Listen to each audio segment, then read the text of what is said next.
Olá pessoal, tudo bem? Meu nome é Fábio Rodrigues Caetano, sou diretor de tecnologia da Conan, mas meu papel nesse projeto é somente entrevistador. E hoje, no nosso episódio, a gente vai falar sobre o Observatório de Saúde, que a Conan tem atuado, e como todos os outros podcasts, a gente trouxe um especialista no assunto, que é o Daniel Simões, que ele é coordenador do Núcleo de Inteligência em Saúde da Conan. Tudo bem, Daniel? Tudo bem. Eu precisava que você me falasse um pouco de você, como é que você veio parar aqui? Porque saúde, até pouco tempo atrás, não era um assunto tão específico trabalhado dentro da Conan, porque ele tem detalhes que não são da área que a Conan atua, mas depois da vinda sua e de outros consultores, a Conan acabou investindo. Eu queria que você contasse um pouco a sua história. Bacana. Bom, começou lá atrás, né? Eu me formei em odontologia e depois eu fui indo aos poucos para a administração pública, até que em 2011 eu assumi o cargo de secretário de saúde do Guarujá. Fiquei por lá em torno mais ou menos de 4 anos e depois vim para São Paulo, tive na prefeitura de São Paulo como chefe de gabinete da Secretaria Municipal de Saúde e depois passei pelo Rio, pelo governo do estado do Rio, onde lá aprendi bastante coisa sobre a saúde no nível estadual. Mas a vinda para a Conan foi bacana porque eu comecei com um projeto na prefeitura de Rio Claro e o seu Walter, quando à época viu alguns dos relatórios que eu estava trabalhando e publicando junto à equipe da Fundação Municipal de Saúde, acabou gostando do relatório, falando, olha, a gente pode fazer isso para outros municípios, vamos bater um papo, vamos conversar. E eu acabei vindo para cá em 2022 e hoje estou praticamente exclusivo Conan e muito feliz por estar na coordenação do Núcleo de Inteligência em Saúde, que é um desafio, né, Fábio? Porque a saúde pública, em todos os níveis, mas especialmente no nível municipal, não é brincadeira, né? É difícil. E a gente, no último podcast, né, que a gente fez, a gente falou sobre educação. E eu vejo a educação e saúde como dois pilares importantíssimos para o município, né? E são dois pilares onde tem maior recurso. E a gente sabe que só ter dinheiro não vai resolver os problemas. E eu queria, então, que você me falasse um pouco do panorama da saúde nos municípios brasileiros. Como é que está a situação com relação a isso? Realmente, você tocou num ponto interessante que assim, o dinheiro a falta do dinheiro nem sempre é o problema, né? O problema é o que você faz com o dinheiro que você tem disponível. O percentual constitucional de aplicação do recurso em saúde é de 15% e o Estado de São Paulo, a maior parte dos municípios, aplica mais de 23%, 24%, 25%. Né? Tanto que não sobra recurso para outras coisas. Exatamente. Né? O recurso ele é usado de forma, muitas vezes, esquizofrênica. Por quê? Porque você tem problemas de fluxo assistencial, quer dizer, o cidadão, ao invés de entrar no Sistema Único de Saúde pela unidade básica, pela atenção primária, acaba entrando pela urgência e emergência, acaba entrando pelo hospital. Então, isso realmente causa um problema, porque não é a porta de entrada mais inteligente para se cuidar da saúde. Né? A urgência e emergência acaba sendo um recurso que o cidadão usa, às vezes, por não ter uma atenção primária que funcione. Né? Acho que a gente vai ter a oportunidade de falar um pouco mais sobre isso. Mas eu diria que o maior problema, um dos problemas mais graves do Sistema Único de Saúde, sem dúvida nenhuma, é a integração que a gente deixa de ter no momento em que eu não faço boas pactuações loco-regionais, né, de serviços. Existem municípios que, por serem menores, não têm condição de oferecer para o cidadão todos os recursos. Então, ele precisa contar com os recursos que estão no entorno. E, para isso, ele precisa negociar esses recursos. Né? Essa negociação, normalmente, é mediada pelo governo do Estado, né, que cuida dos recursos de média e alta complexidade. Então, quando você não tem uma boa pactuação regional, e esse fenômeno acontece às vezes por questões políticas, né? O prefeito da cidade A não conversa com o prefeito da cidade B, e, portanto, você acaba tendo problemas de definição de referência de serviço. Quando isso acontece, quem sofre é o cidadão. Né? Então, esse é um outro problema que os municípios brasileiros vivem, quer dizer, uma pactuação de baixa qualidade, né, sem levar em consideração as necessidades loco-regionais, o que acaba muitas vezes gerando desassistência. O paciente simplesmente ou tem que esperar meses para um serviço ou simplesmente não consegue realizar o serviço, né? Vamos lembrar que nesse momento que a gente vive, né, pós-pandêmico, a gente ainda convive com as sequelas e com as consequências da pandemia, especialmente no que diz respeito aos estoques, né?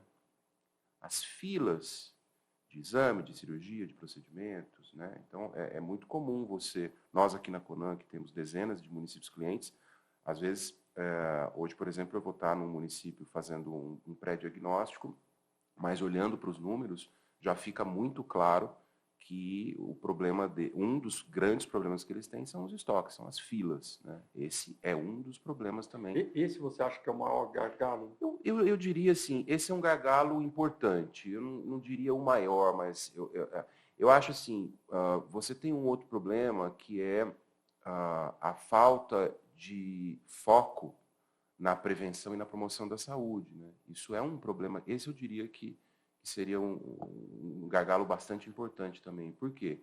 Porque faz parte da nossa cultura, às vezes, deixar as coisas avançarem, evoluírem, né? E quando aperta, é que você corre atrás. Então, assim, do que o cidadão morre? Classicamente, né? Muito mais da metade das pessoas morrem ou de AVC, ou de infarto agudo do miocárdio, ou de câncer, ou de que a gente chama de causas externas, né? Que é tiro de porrada e bomba. É batida de carro, é violência urbana, né? Enfim. Essas 4 coisas são as coisas que fazem as pessoas morrerem na maior parte das vezes, né? Para algumas delas, eu tenho prevenção, eu tenho como evitar, eu tenho como minimizar. Outras não. Tem alguns tipos de câncer que dificilmente você vai conseguir prevenir, né? Agora, uma boa parte desses fatores, ou todos eles, têm situações onde você pode evitar, né? Você tem as causas que são evitáveis. E quem que evita agravo de saúde? É a atenção primária. Não é a UPA. Não é o hospital. A UPA, ela trata o sintoma do problema. É o que a gente chama de tratamento sintomático sem diagnóstico. Na urgência e emergência, você trata aquilo que está lhe incomodando, né? É na atenção primária que você vai investigar a causa do problema, que você vai tratar o problema e que você vai curar o agravo quando isso for possível, né? No hospital, você também tem esse aspecto importante, mas assim, a prevenção, evitar, postergar o agravo, o AVC, o infarto, né? Isso quem faz é a atenção primária. Então, eu diria, respondendo sua pergunta, que esse é um dos grandes gargalos, é a forma com que a gente valoriza a porta de entrada do SUS, que deveria ser, em sua grande maior parte, a atenção primária. É engraçado, porque você comentando sobre isso, às vezes eu discuto com a minha esposa ou com os amigos, né, que eu achava que o plano de saúde da área privada, né, já não é nem a pública, mas que tem os problemas semelhantes a esse com relação à atenção básica. Por que não reembolsa prevenção? Que é uma dúvida que eu tenho, por exemplo. Eu sei que para alguém que tem algum problema cardíaco, ele fazer uma atividade física vai fazer com que ele postergue um possível problema cardíaco. Uhum. Por que não reembolsa para o cara fazer uma atividade física? É uma pergunta bacana, porque você está indo no foco do problema, né? Há alguns anos, eu diria que há uma década e meia, a gente não tinha os planos de saúde olhando para o seu cliente da forma que o SUS olha para o seu usuário, né? Vamos lembrar que o Sistema Único de Saúde brasileiro é um dos modelos mais inteligentes do mundo, né? E reconhecido no mundo todo como um modelo bacana. É claro que quando ele para em pé, né? Quando ele funciona, né? E, na verdade, o SUS acaba funcionando muito para quem está doente. né? Se você precisar, se você ficar realmente doente, você vai resolver seu problema no SUS, né? O que eu acho que há muita falha é realmente na prevenção e na atenção primária, mas, curiosamente, os planos de saúde se inspiraram no SUS para construir seus programas de prevenção e de promoção de saúde. O que o plano de saúde entendeu, tardiamente, mas entendeu? Que é muito melhor eu proporcionar para o meu cliente qualidade de vida através da prática de esportes e de tantas outras modalidades, né? Do que ficar correndo atrás do prejuízo, sabe? Eu trabalhei por muitos anos no sistema Unimed. E naquela época, isso já faz quase 20 anos, naquela época a gente discutia, inclusive a minha dissertação de mestrado foi o planejamento estratégico de uma operadora de plano de saúde, que foi a Unimed, e nesse trabalho, uma das coisas que a gente falou e que a gente cogitou à época foi a construção do clube Unimed. Um clube onde você pratica esporte, onde você socializa. A gente sabe da importância de socializar, né, para o envelhecer bem. Eu assisti uma palestra há uns meses atrás de um especialista em longevidade, e aí perguntaram para ele assim, mas qual que é o segredo da longevidade? Assim, em uma palavra. Sabe o que ele respondeu? Friends. Amigos, é isso. Sabe, envelhecer bem é envelhecer social, é envelhecer com pessoas no seu entorno, né? A Cláudia Colucci, que é uma jornalista, uma vez escreveu um artigo chamado Quem vai empurrar sua cadeira de rodas? E é muito interessante a reflexão que ela faz, porque ela fala assim, olha, depende de quem você foi na vida, né? Pode ter fila e pode não ter ninguém, né? Então, eu acho que essa questão do relacionamento, e aí voltando na sua dúvida, assim, os planos de saúde deveriam investir mais em ações que propiciem a relação saudável entre pessoas, né? A atividade física, a alimentação equilibrada, né? Quer dizer, o contato com a natureza. Então, de repente, o plano de saúde que sair à frente fica a dica para os planos aí, né? Porque o custo é muito menor do que eu pegar um cara que fica numa UTI 2 semanas. Né? Quanto custaria por mês para uma operadora de plano de saúde proporcionar para os seus clientes, né, situações onde a qualidade de vida seja o foco, né? Então, realmente, é uma pergunta muito bacana, é o foco na saúde e não na doença, né? Daniel, eu não quero fugir, eu tenho essa mania de fugir de vez em quando do roteiro, tá? Então, vamos tentar retomar. O nome do nosso programa aqui é o Observatório da Saúde, né? Então, eu queria que você falasse o que é esse Observatório da Saúde da Conan, como que surgiu a ideia de criar esse observatório. Tá. A gente, como atua em muitos segmentos da administração pública, o segmento saúde até 2022, muito embora tenha havido uma iniciativa lá no passado de trabalhar um pouco com saúde, mas até 2022 a gente não tinha a saúde no nosso radar ou na nossa lista de prioridades para atuação na administração pública. Então, quando o seu Walter me chamou para trabalhar um pouco dessa questão, foi muito bacana porque a gente começou a olhar para os municípios de uma outra maneira. E uma das formas de eu entender o que está acontecendo no município é entendendo os números, né? Como é que está o desempenho do município em assuntos específicos, né? Como, por exemplo, as questões demográficas, socioeconômicas, de morbidade, de mortalidade, de gasto público, enfim. E aí a gente criou, ao longo desse período, nós passamos praticamente 1 ano trabalhando nesse projeto, a gente construiu um portfólio de quase 150 indicadores, que a gente selecionou, né, por categoria. Consegue linkar todos? Posso abrir o computador? Então, a gente juntou esse portfólio, esse mix de indicadores, que a gente entendeu que eram necessários para a gente entender um pouco do que é o município, como está o município, né, do ponto de vista de saúde pública. E foi muito bacana, porque o observatório virou uma ferramenta, né?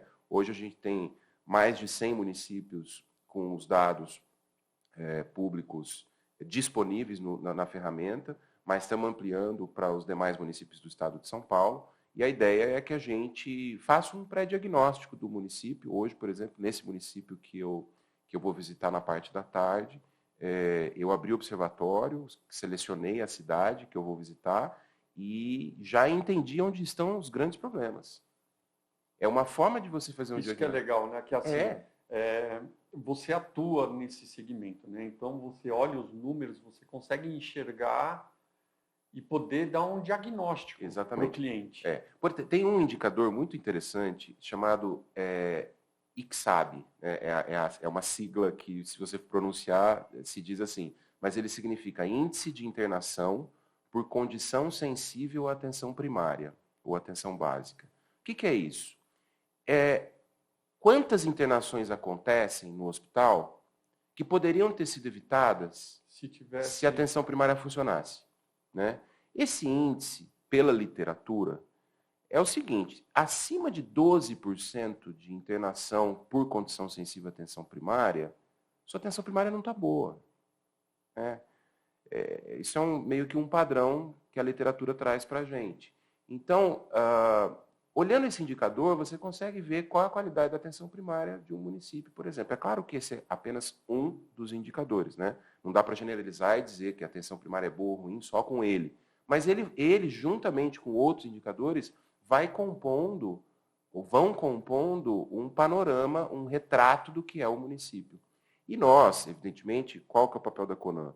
A CONAN tem como missão disseminar conhecimento e apoiar o Poder Executivo, o Legislativo, autarquias e tantos outros órgãos, mas especialmente o Poder Executivo, na tomada de decisões, né? Esse é um dos nossos papéis, a CONAN faz isso há 45 anos. Ô, Daniel, deixa eu perguntar uma coisa, já uma dúvida minha.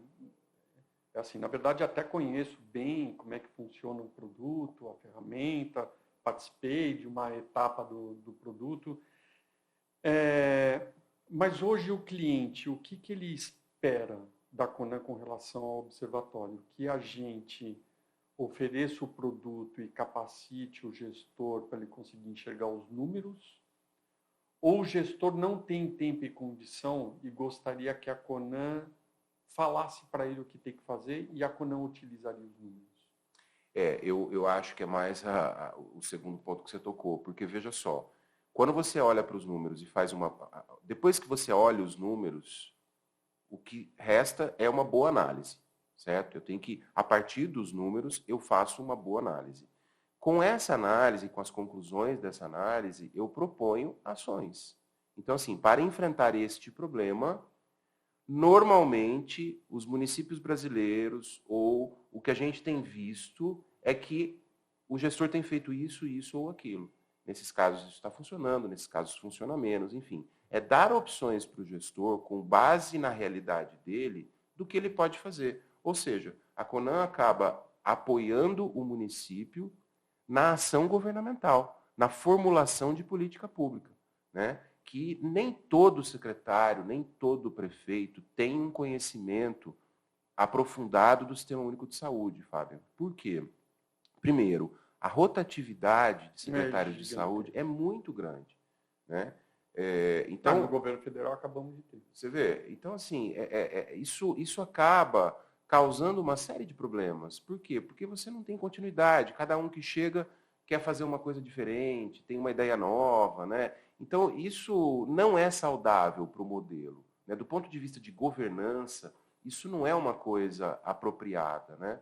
Você, evidentemente, precisa planejar, pensar, e nós estamos num ano onde o pensar antes de agir, ou seja, o atributo do planejamento é muito importante. Por quê? Porque é um ano de PPA, né? PPA está aí. Na verdade, o prefeito está executando o último ano do PPA, que foi feito no anterior, para criar o dele. Para criar o dele. Só lembrando, o PPA, o plano plurianual, né? E esse plano é o documento mais longevo da administração pública, né? A gente pensa no máximo em 4 anos, o que é um grande problema. Gigante, para a saúde ainda. Né? Quer dizer, o que são 4 anos para um sistema de saúde como o da cidade de São Paulo? Eu tive como secretário adjunto aqui no município de São Paulo, secretário municipal, em 2017 e 2018. Antes fui chefe de gabinete e pude conhecer um pouco dessa realidade e da complexidade, do tamanho dos problemas. Né? São Paulo é uma cidade continental. Né? Então, a gente brinca e fala assim que São Paulo é uma biópsia do Brasil, porque você tem todos os casos, todas as situações acontecem aqui. Então, assim, se você não tem um planejamento de longo prazo, você não consegue manter foco e diretriz. E a ação governamental fica meio abobalhada. Né? Eu acho que é uma boa palavra. Porque você acaba fazendo bobagem. Né? Por exemplo, você tem países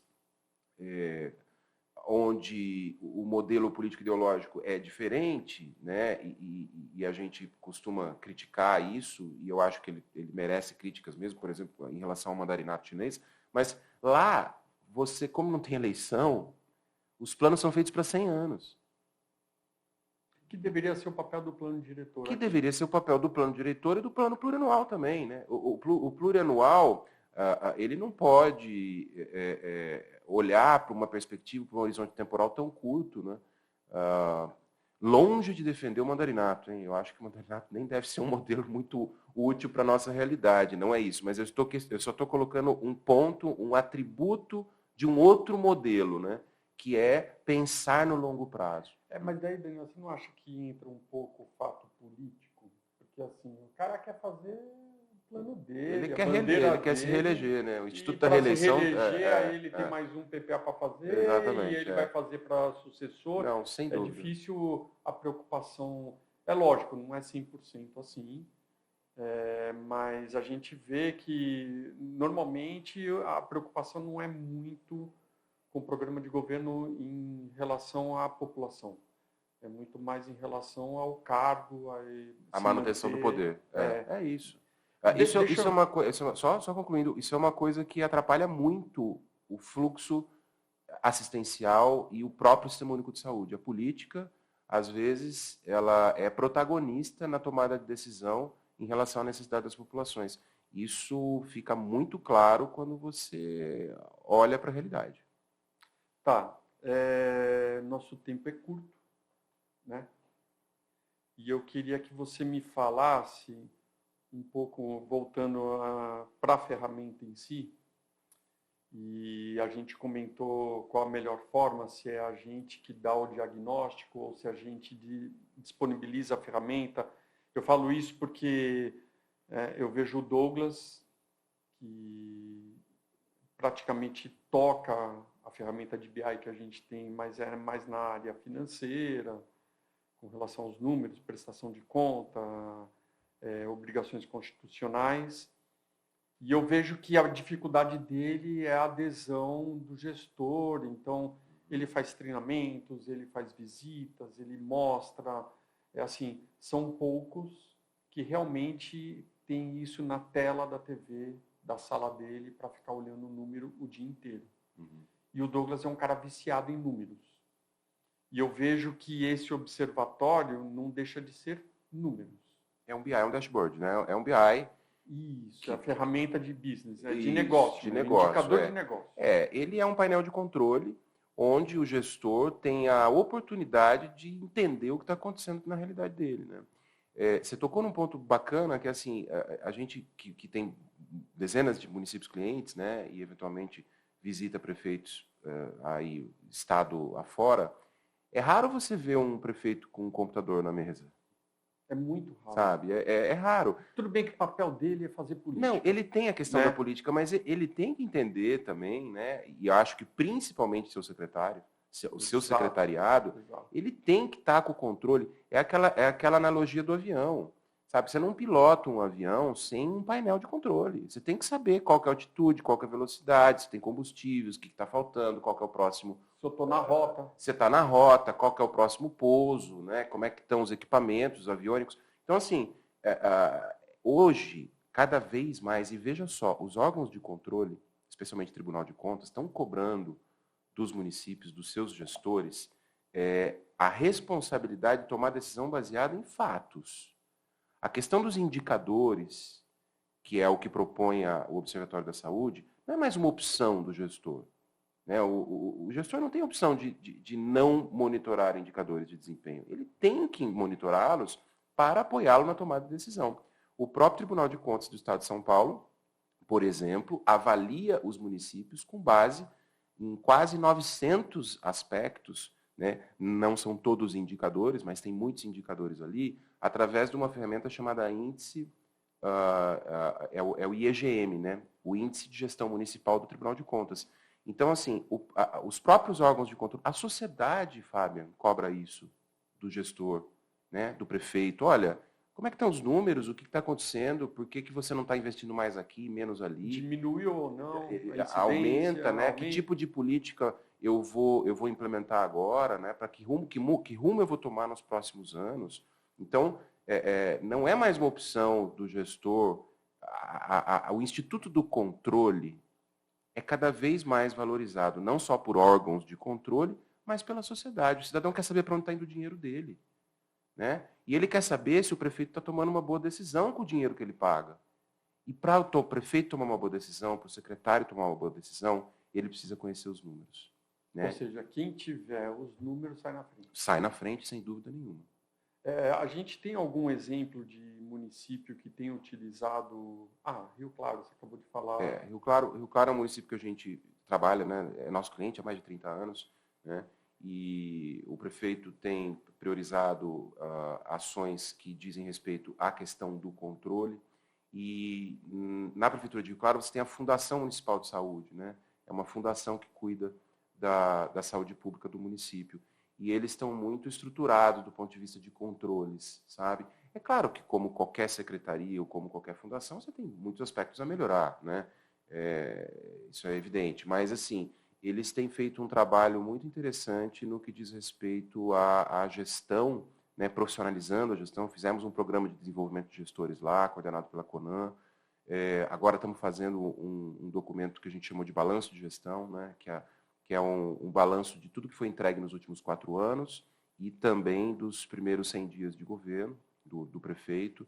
A gente está trabalhando bastante nessa questão da profissionalização da gestão. Então, isso, sem dúvida nenhuma, é um exemplo de como a gente pode ajudar o município. No fundo, o observatório é uma ferramenta, né, é um meio através do qual eu consigo conhecer a realidade local e propor alternativas, ações, políticas públicas para enfrentar os maiores problemas do município, aquilo que incomoda o cidadão. É a fila, é a falta de recurso, é a falta do medicamento, é a distância que ele tem que percorrer, às vezes, para fazer uma quimioterapia, né? Então, tudo isso envolve, de certa forma, a compreensão dos números, né, daquela região.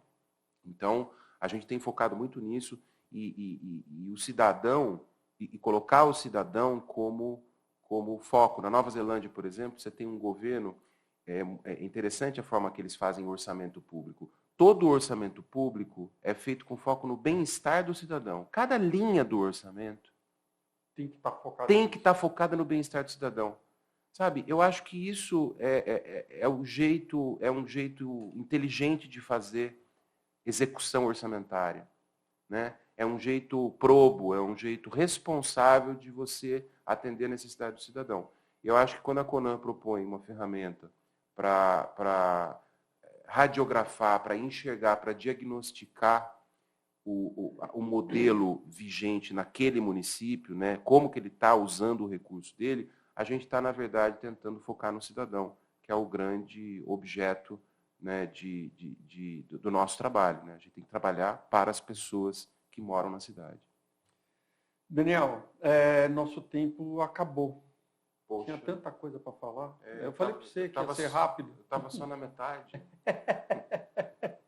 Não, e tem vários assuntos legais de bate-papo, quando a gente almoça junto, que a gente vai conversando e fala sobre essa parte de gestão que você atuou nos municípios, de fazer aquela coisa regional, saber aonde que tem hospital e chegar para um município que o prefeito entra, não, eu quero construir um hospital, e de repente não é o que ele precisa. Exato. O dinheiro do hospital, ele pode pegar um helicóptero e levar o cara para São Paulo para se tratar e voltar, que fica mais barato. Exato. De acordo com os números. Isso é uma história real, né, gente? Real. Aconteceu na Conan ano passado.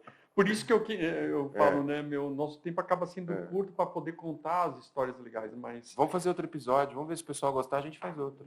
Puta, boa ideia. O que você acha? Então, para a gente finalizar, vou pedir um favor para você. Pois não. Que você dá essa ideia lá para aquela câmera e faz essa proposta. Boa, legal. Se você gostou desse episódio, assista o próximo.